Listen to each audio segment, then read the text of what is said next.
ஓம் Sri Sairam. November 24, 2025. சுவாமி வழங்கும் இன்றைய அருளமுதம். பரமாத்மாவை உணர்வதற்கு பிரேமையே போதுமானது. வெறுப்பு, அருவருப்பு, பாரபட்சம் ஆகியவை இல்லாதிருப்பதே பிரேமையாகும். அது நேர்மறை நட்பண்புகளான பரிவு மற்றும் பாசத்தையும் குறிக்கிறது. எனவே மற்றவர்கள் துக்கப்படும் போது நீங்கள் துக்கப்படுகிறீர்கள். அவர்கள் மகிழ்ச்சியாக இருக்கும்போது மகிழ்ச்சி அடைகிறீர்கள். இறைவனுக்கு 4 குணங்கள் இருக்கின்றன. நீங்கள் அவற்றை வளர்த்து கொண்டால் மட்டுமே அவனை நீங்கள் புரிந்து கொள்ள முடியும்.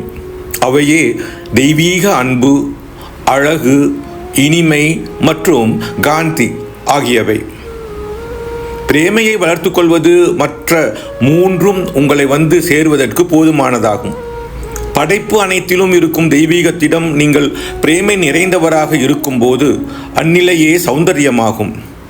நீங்கள் பிரபஞ்சமான பிரேமை எனும் சாகரத்தில் மூழ்கி இருக்கும்போது இனிமையின் உச்சத்தை எட்டுகிறீர்கள். உங்களுடைய மனம் அதன் தனித்தன்மையை இழந்து பரமாத்மாவுடன் இரண்டர கலந்து விடும்போது பின்னர் அங்கு இருப்பது விவரிக்க முடியாத காந்தியே.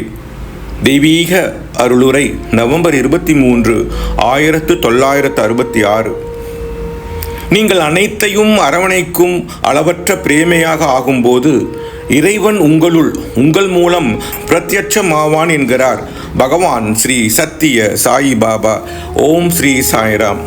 ஓம் ஸ்ரீ சாய்ராம். ஓம் ஸ்ரீ சாய்ராம்.